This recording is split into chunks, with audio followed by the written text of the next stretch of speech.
Të dashur teleshikues, ju përshëndes, po fillojmë lajmet në televizionin 4+.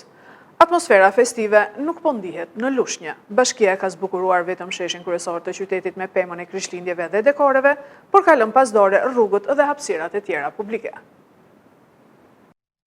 Bashkia e Lushnjës ndezi të shtunën në mbrëmje pemën e Krishtlindjes, e cila është vendosur në sheshin e qytetarëve para bashkisë. Përveç pemës, bashkia ndezi dhe dritat që zbukuronin sheshin, duke u futur zyrtarisht në sezonin e festave. Por rrugët e tjera dhe hapësirat publike mbetën njësoj si çdo ditë tjetër e vitit, pa dekor që sjell gjallëri në këtë periudhë festash. Sipas banorëve, gjatë festave asnjëherë nuk ka patur dekorime dhe drita, por një dhjetor me pamje të zymt. Në përgjithësi, thon ata, për festa, ne jemi një nga bashkitë që stolisemi më pak. Kur del në mbrëmje në qytet, pasi mbrëmja ka më shumë shkëlqim në festat e fundvitit, të vjen keq të shohësh shtëpinë Kongres, muzeun e qytetit, skulpturën e Vaçezelës dhe Shqiponjën të zhytur në errësirë. Gjithashtu edhe godinat e institucioneve të tjera nuk kanë dekore. Në muajin më të bukur të vitit, kur edhe emigrantët kthehen për ta festuar në shtëpi në një atmosferë të ngrohtë, qyteti jon mbetet i zbet, i ftohtë dhe jo mikpritës. Në kontrast me qytetet e tjera që na rrethojnë, Lushnja është pa shkëlqim këtë fundviti, i lënë pas dore nga bashkia. Sot festohet 8 dhjetori Dita e Rinisë. 35 vite më parë, revolta studentore solli demokracinë në Shqipëri.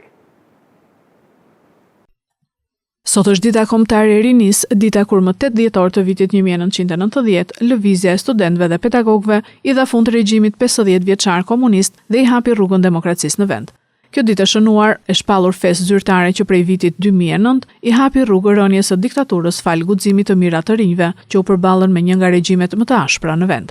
Me sloganin e njohur e duam Shqipërinë si gjithë Evropa, nisën protestat paqësore në sheshe të studentëve dhe pedagogëve nga universitetet e Tiranës, të cilëve ju bashkuan edhe shumë qytetarë që kërkonin pluralizëm politik, integrim evropian dhe vendosjen e parimeve perëndimore të shtetit të së drejtës në Shqipëri. Në natën e 8 dhjetorit, rreth 300 student nisën atë që më vonë u quajt lëvizja studentore e viteve 90. Shkaku bë fillimisht fikja e dritave në qytetin Studenti. Të rinj marshuan nga qyteti Studenti drejt qendrës së Tiranës. Ata fillimisht nisën bojkotin e mësimit, më pas parashtruan kërkesat e tyre të para, që kishin të bënin kryesisht me kushtet e vështira në të cilat gjendeshin shqiptarët.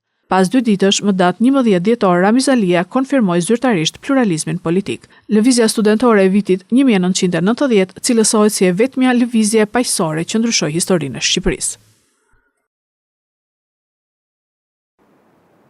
Kryetari i Partisë Demokratike Sali Berisha nderoi sot lëvizjen e dhjetorit dhe heroin e demokracisë Azem Hajdari. Berisha në fjalën e tij në ditën e Rinisë kërkoi përmbysjen e këtij regjimi diktatorial. Kryetari i Partisë Demokratike Sali Berisha kreu sot homazhe në nder të heroit të demokracisë Azem Hajdari dhe lëvizjes së dhjetorit në monumentin e Azem Hajdarit në qytetin Studenti, ku kujtoi edhe protestën e dhjetorit të vitit 90 që solli demokraci në vend. Berisha bëri thirrje për përmbysjen e këtij regjimi. Triumfi i tyre mbi diktaturën shëndroi dhjetorin dhe vitin 1990 në vitin e mrekullisë të kombit shqiptar, Annum Mirabilis, hodhi themelet e lirisë dhe ndërtimit të shoqërisë së lirë në Shqipëri, të zëvendësimit të hiperkolektivizmit total me tregun e lirë, të daljes së vendit nga izolimi më i thellë, të hapjes dhe integrimit europian dhe euroatlantik të tij. Kjo lëvizje, çështjen kombëtare nga një çështje tradhtuar nga klika hoxhiste, e vendosin pjedestalin e merituar për zgjidhjen e saj. Idealet e rinisë studentore dhjetorit 1990 ishin dhe mbeten idealet më të larta, më fisnike njerëzore dhe kombëtare të shqiptarëve. Këto ideale, energjia e tyre bëri që shqiptarët më të lirë se kurrë, ju riktheu atyre dinjitetin e munguar njerëzor. Sot, pas 35 vitesh, qytetarë shqiptarë kujtojnë dhe ndërojnë këtë ditë pasi Edi Rama, pas SARS direkt biologjik, i etërve xhelat të regjimit komunist, Kristaq Rames, që në gusht të vitit 88 kishte firmosur varjen e litar të poetit Havzinela e kushe disa e sa kundërshtarëve të regjimit dhe Spiro Kolekës, i cili edhe me 11 dhjetor në mëngjes dhe 11 dhjetorit të vitit 1990, kërkoj shtypjen me tanke të lëvizje studentore, ka vendosur në Shqipëri diktaturën autoritare, narkoshtetën e parë dhe të vetëm në Europë. Armik i votës së lirë dhe sklav i pushtetit ti të krimit, a i ka zëvendësuar zgjedhjet e lira me farsën më të shëmtuar zgjedhore. A i ndërtoi në Shqipëri jo vetëm narkoshtetin e parë dhe të vetëm në Europë, por instaloi regjimin më kleptokratik që shqiptarët kanë njohur në ekzistencën e tyre. Bëj thirrje të rive shqiptar të ngrihen të frymzuar nga dita e lirisë, lartësinë e idealeve të tyre dhe të përmbysim sa më parë këtë regjim të shëmtuar narkodiktatorial që po shkreton dhe shkatron Shqipërinë.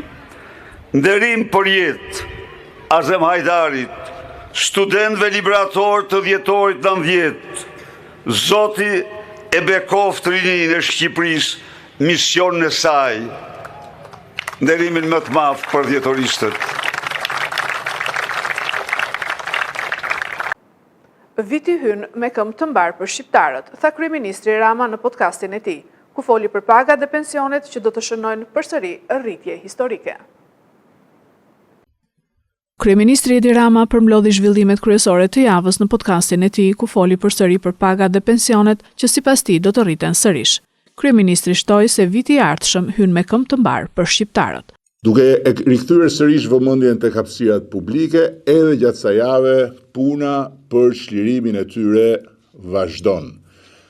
Shtesat vend e pa vend, uzurpimet e pa justifikueshme dhe të pa tolerueshme, vazhdojmë t'i përballim pa u ndalur për asnjë moment, ndërkohë që në Tiranë ka ecur mëtej puna dhe sasia e hapësirave të çliruara ka kapërcyer mbi 100.000 metra katror, edhe në Vlorë, ku problematika është jo e lehtë, puna ka ecur me çlirimin e një segmenti kyç, jo vetëm për Vlorën, por edhe për industrinë tonë kombëtare të turizmit, që është rruga transballkanike, një zonë e rëndësishme ku qytetarëve u janë rikthyer sërish ambientet e tyre të përbashkëta, natyrisht kanë nevojë të rikualifikohen, por ku njëkohësisht edhe të gjithë atyre që masivisht kalojnë nga rrugë do t'ju çelen syt kur i thon fjalës.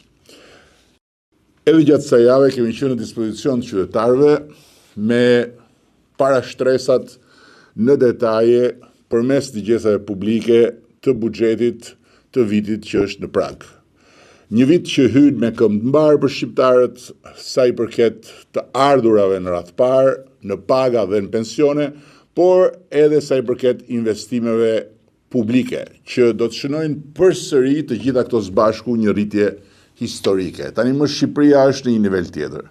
Ky është një fakt që do të bëhet çdo vit dhe më i prekshëm në jetën e përditshme të njerëzve tanë, të atyre që jetojnë me punë, qoftë në sektorin publik e qoftë në atë privat, në jetën e përditshme të pensionistëve, gjyshëve dhe gjysheve tona, në jetën e përditshme të atyre më në nevojë, për të cilët mbrojtja sociale vjen duke u rritur.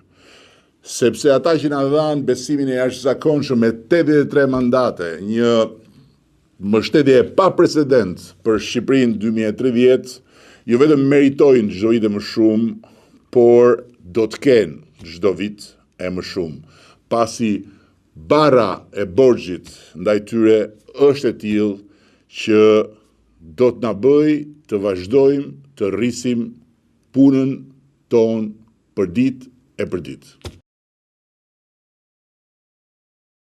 Në 13 vite, numri të rinjve të kurret me 45% nga emigracioni i lartë, tregojnë të dhënat e Instat.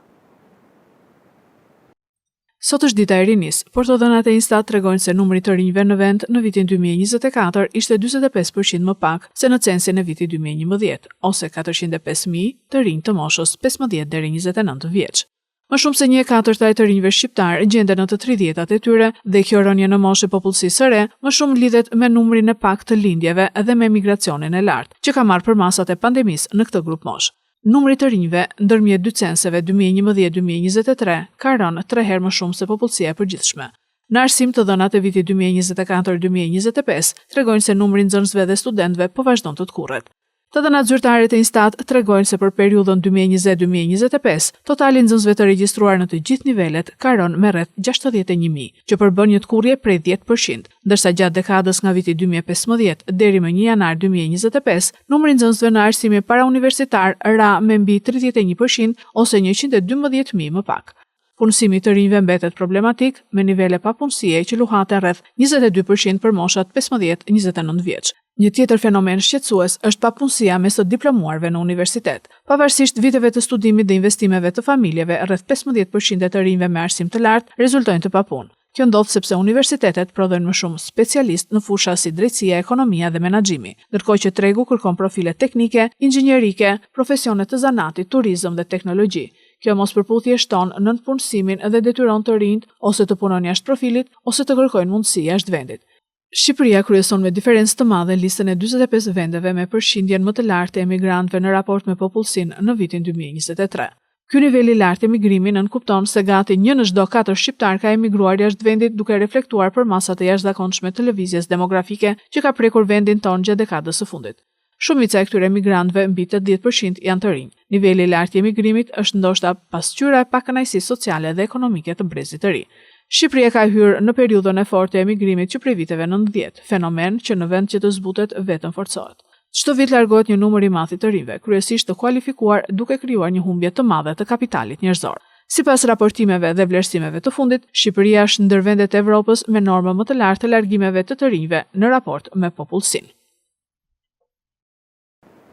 Këto ishin lajmet tona për sot. Lajmet i gjeni dhe në internet në website-in 4plusmedia.tv.